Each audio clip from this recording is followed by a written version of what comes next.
वालेकुम, welcome to Anfa visa consultant. Anfa visa consultant में खुशामदीद। व्यूअर्स हाजिर हैं एक नई वीडियो के साथ। आज व्यूअर्स जो हम आपके पास टॉपिक लेके आए हैं बहुत ही इंटरेस्टिंग टॉपिक है।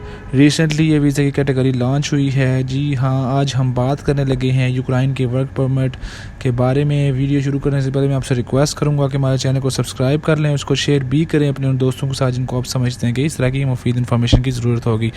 आइए चलते हैं, बढ़ते हैं अपनी वीडियो की जानिब।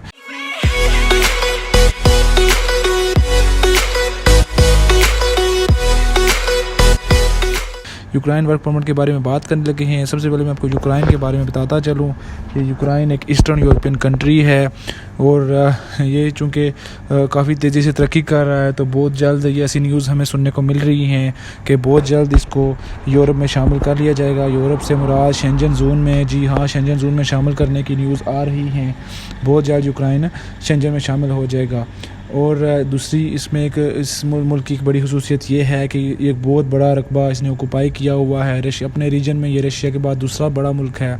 काफ़ी व्यूज़ बड़ा लैंड एरिया ये ऑक्यूपाई करता है ये मुल्क। और इसके सराउंडिंग में अगर हम बात करें तो इसके सराउंडिंग में बेलारूस आता है, फिर रशिया इसके सराउंडिंग में है इसके साथ ही, फिर इसी तरह ही मोल्डोवा, रोमेनिया, हंगरी, स्लोवेकिया और पोलैंड इसके नेबरिंग कंट्रीज़ हैं, इसके साइडों पर पाए जाते हैं। फिर व्यूज़ इसमें जो ऑफिशियल कंट्री है यूक्रेन में वो है, ऑफिशियल करेंसी जो है वो हरेवनिया है। और इसमें यूरो और डॉलर्स में भी यहाँ पर डील करते हैं। हालांकि उनकी नेटिव करेंसी है, सिर्फ उसी में नहीं बल्कि वो बाकी करेंसीज जो यूरो और जो डॉलर्स ये ग्लोबल करेंसीज है इसमें भी उनकी मोस्टली डीलिंग हो रही होती है।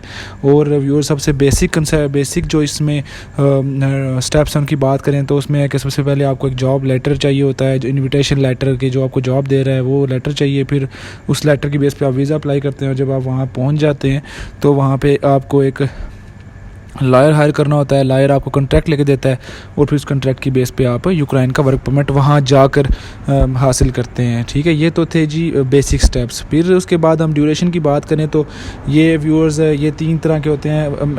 1 साल, 2 साल या 3 साल का ड्यूरेशन होता है इसका शुरू में। और हो सकता है कोई बायर आपको 2 साल का दे दे शुरू में, कोई बायर 1 साल का दे दे और जब आप वहाँ चले जाएँ तो उसके बाद आपका वीज़ा एक्सटेंड कर दे, वर्क परमिट वीज़ा एक्सटेंड कर दे। व्यूअर्स हम सब जानते हैं कि कोरोना वायरस की वजह से बड़ा मुश्किल हो गया है, अपॉर्चुनिटीज़ ढूंढना, जॉब लेना बड़ा मुश्किल हो गया है। तो आजकल के दौर में जब के लोगों के पास वसाइल भी कम हैं तो बड़ा मुश्किल हो गया है। जो बड़े मुल्क हैं यूके, कनाडा, यूएसए और ऑस्ट्रेलिया, इन मुल्कों के जो वर्क परमिट्स लेना काफ़ी महंगा है। अगर आप एक मिडिल क्लास घर से ताल्लुक़ रखते हैं तो आपके लिए बड़ा मुश्किल होता है कि 25-30 लाख रुपए लगा के किसी दूसरे मुल्क में काम के लिए जाना।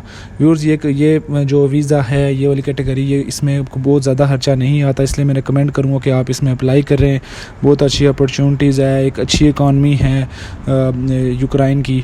फिर व्यूअर्स बात कर लेते हैं एलिजिबिलिटी की, कौन से लोग एलिजिबल हैं। व्यूअर्स इसमें मैं आपको बताता चलूँ कि बहुत अच्छी बात यह है कि आपको कोई डिग्री नहीं चाहिए। डिग्री है तो बहुत अच्छी बात है, लेकिन आप डिग्री नहीं कर रखी, आपने इवन मैट्रिक भी नहीं की तो स्टिल आप अप्लाई कर सकते हैं।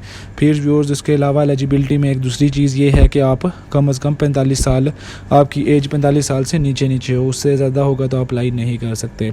फिर व्यूअर्स अगर प्रोफेशंस की बात करेंगे कौन सी फील्ड में काम है, इसमें ऑलमोस्ट सारी ही प्रोफेशनल फील्ड में काम अवेलेबल है, जैसे कि इलेक्ट्रीशियन, प्लम्बर्स के लिए, फिर मशीन ऑपरेटर्स के लिए, फिर वेल्डर्स, मेसन्स और फिर उसके बाद ऑटो मैकेनिक जो होते हैं, इन सब के लिए जॉब्स अवेलेबल हैं। फिर व्यूअर्स इन्होंने मैं बताता चलूँ कि आपको जितने भी ये मैंने आपको प्रोफेशंस बोले हैं इनके आपके पास डिप्लोमाज होने चाहिए और आपके पास 1.5 साल का वर्क एक्सपीरियंस हो कि आपने किसी जो मुतलका फील्ड में, अगर इलेक्ट्रीशियन है तो आपने इलेक्ट्रिक के वाले से काम किया हो और आपके पास डिप्लोमा भी हो। ये चीज़ें ज़रूरी हैं आप जब अप्लाई करते हैं इसका वर्क परमिट। फिर व्यूअर्स हम बात कर लेते हैं कि एक दफ़ा जब आपने जॉब आपको मिल गई है वहाँ से, फिर उसके बाद आप अपने वीज़ा अप्लाई करना है तो उसके लिए जो डॉक्यूमेंट चाहिए होंगे वो है passport, CNIC, FRC, family registration certificate. फिर उसके बाद आपको पुलिस कैरेक्टर सर्टिफिकेट चाहिए, फिर आपको मेडिकल सर्टिफिकेट चाहिए और उसके बाद आपको इन्विटेशन लेटर चाहिए जो आपका जॉब को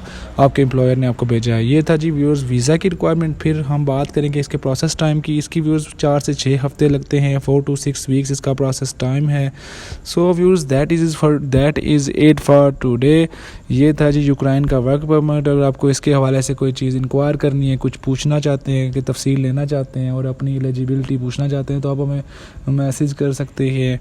और वो आप चाहे SMS करें या फिर आप हमें व्हाट्सएप पे मैसेज करें, तो हम इंशाल्लाह आपको जवाब देंगे। और अगर आप हमसे प्रोसेस कराना चाहते हैं तो वो भी आपको प्रोसेस कर देंगे, हेल्प कर देंगे प्रोसेस करने में।